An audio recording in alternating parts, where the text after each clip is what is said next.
রাফসান, রাফসান আমার ভুল হয়ে গেছে। আমি এরকম আর করবো না। আমার সত্যি ভুল হয়ে গেছে। তুই নিজেকে পরিবর্তন করতে পারবি না। পারবো, প্রমিস। তুমি যা বলবো তাই হবে। তুমি বিয়েটা ভেঙে দিও না। আমার যা বলার আমি বলে দিয়েছি। রাফসান, রাফসান দেখো, তুমি জানো আমি তোমাকে কত ভালোবাসি। তুমি এই বিয়েটা ভেঙে দিলে আমার অনেক কষ্ট করো। প্লিজ এরকমটা করো। সাথী, ওর সাথী, কোথায় যাবো দাদি? তোদের বাপ ছেলের কথা তোর কানে যায় নাই? আমরা কোন মুখে এ বাড়িতে থাকবো? আমাদের কি একদমই লজ্জা শরম নাই? রাফসান আমাদের সঙ্গে সম্পর্কটা নষ্ট করে দিও। সব শেষ হয়ে যাবে, বিশ্বাস করো, সব শেষ হয়ে যাবে। আমি তোমার কাছে শেষবার মতো ভাবতে হচ্ছে, তুমি ভাবছো আমি আর কোনো ভুল করবো না। দাদি বলো না রাফসানকে আমি আর কোনো দোষ দেখবো। রাফসান, শেষবারের মতো আমাকে মাফ করে দাও প্লিজ।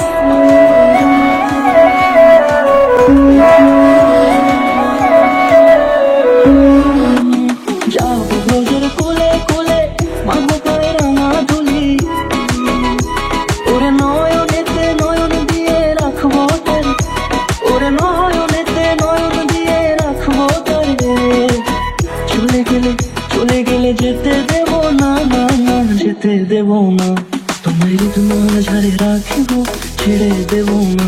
দেখ মা, মানুষের জীবনে অনেক কিছু ঘটে, অনেক কিছু আসে যেটা আমরা চাই না, কিন্তু তারপরে তো আমাদেরকে সেটা মেনে নিতে হবে। বাবা, মানুষ ভুল করে, কিন্তু যখন সেই ভুলের ক্ষমা চাই তাকে তো ক্ষমা করে দিতে হয়, তাই না? আমি ভুল করেছি, আমি বারবার ভুল করি, বারবার ক্ষমা চাই, কিন্তু আমাকে ক্ষমা করলো না কেন? কিন্তু মা, তুই ভেঙে পড়লে তো চলবে না। আচ্ছা ঠিক আছে বাবা, চেষ্টা করবো। হাসি খুশি থাকতে হবে।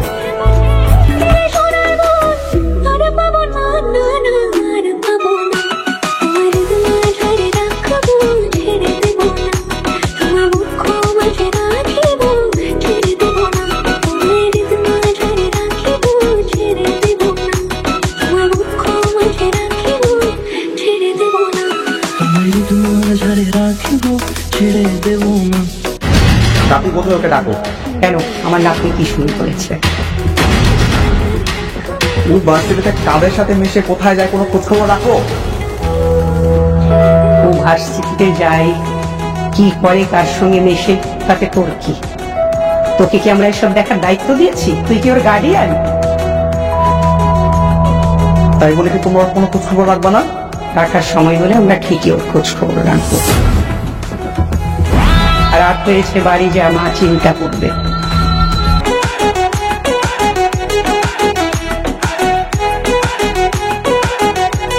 সাথী, তোর সাথে আমার কাছে কথা আছে।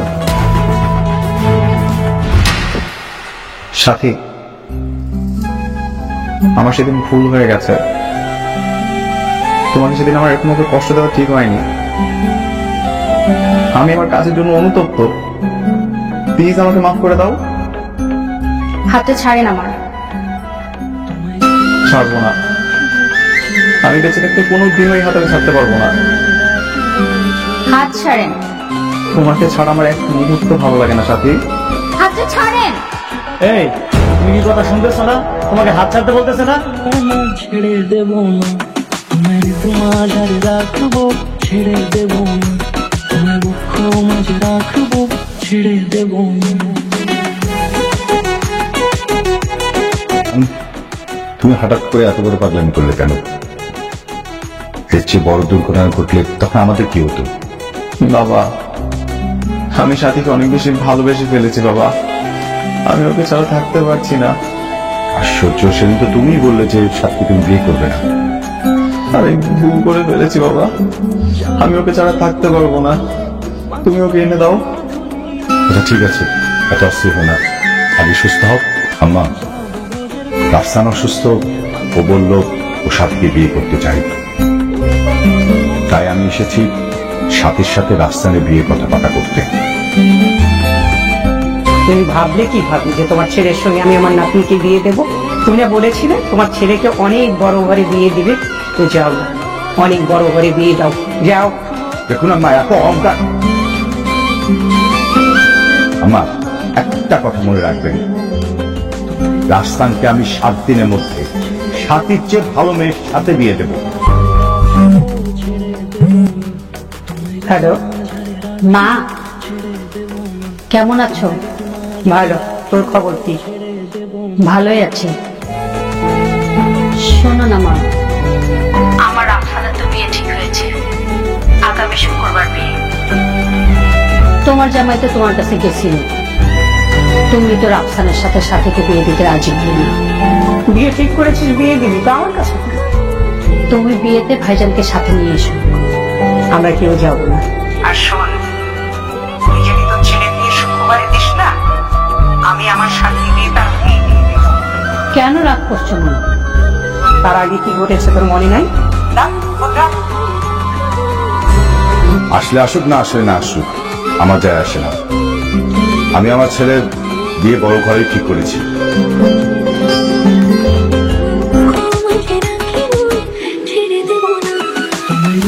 মাঝারে রাখিব ছেড়ে দেব না, তোমার মাঝারে রাখিব ছেড়ে দেব না।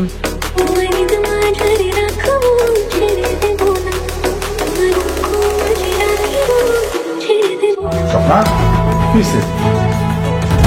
আরে কখন থেকে ডাকতেছি, ও তো দরজায় খুলে না। ঠিক মতো ডাকো। রাসেন,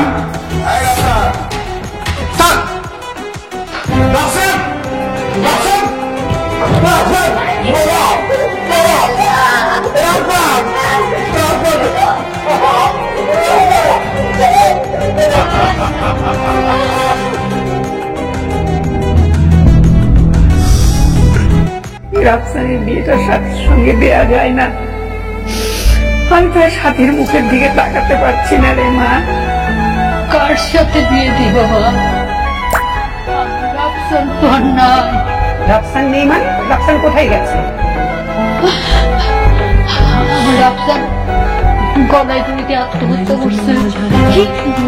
রাফসান আত্মহত্যা করেছে?